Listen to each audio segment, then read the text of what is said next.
lots of daylight. Everybody cross your fingers, see if our range team is able to get out there and provide any surprise views as Starship makes its way down. Oh, it's like they heard me.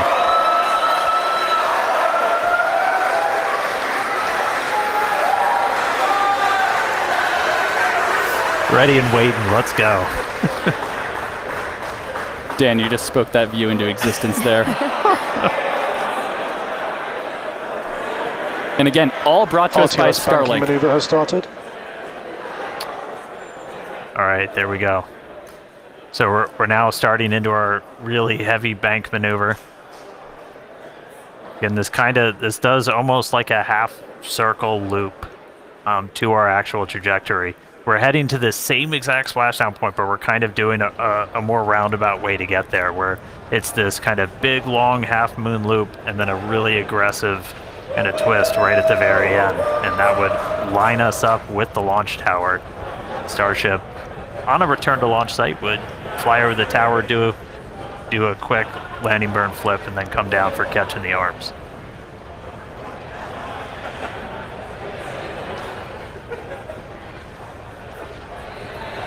How about that S38 decal there, staying strong on that view we just had?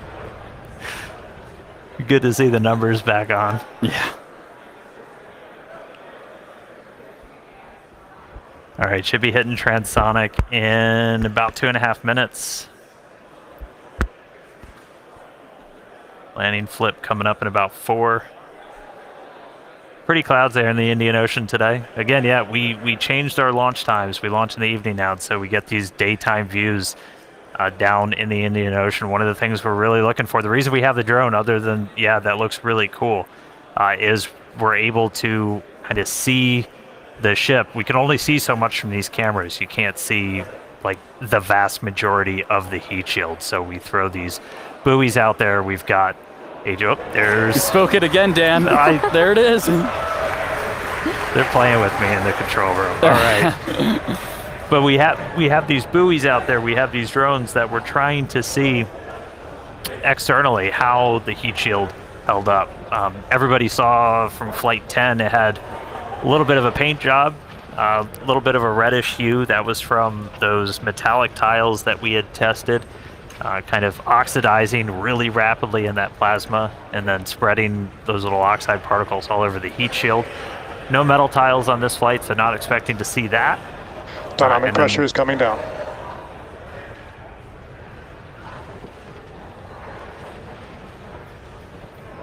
Hope nobody gets seasick.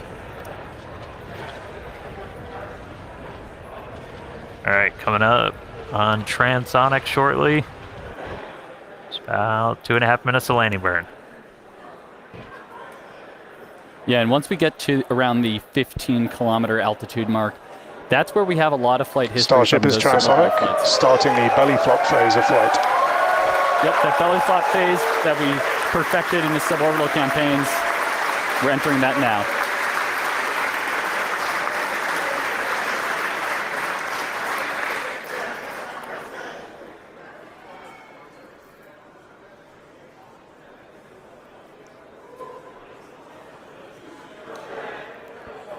It's starting to get those Raptors ready. Should be 2 minutes away from landing burn. Again, we're going to do a flip. After we ignite those engines, we'll go from 3 down to 2 for the final phase of the landing burn and look for another soft splashdown, hopefully by our buoy and drone, which are hanging out, ready and waiting for a ship.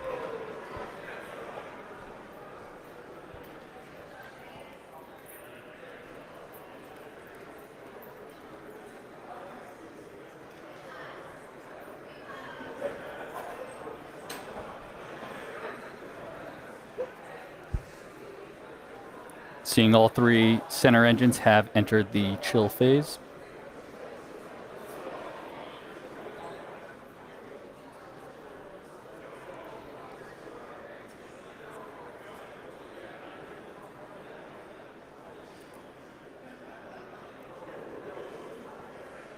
All right, less than a minute to go.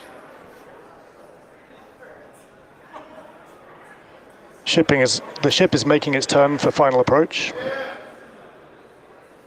And here's this kind of aggressive final turn that would essentially position it so it's right behind the launch and catch tower.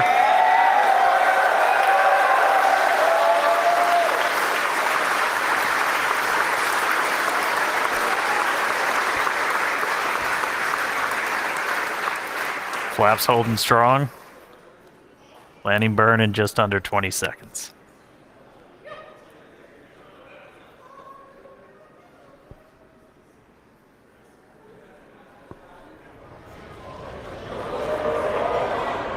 Ship landing startup.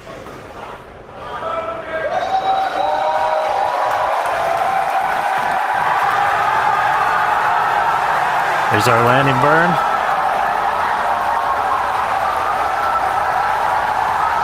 Three down to two. Starship has landed.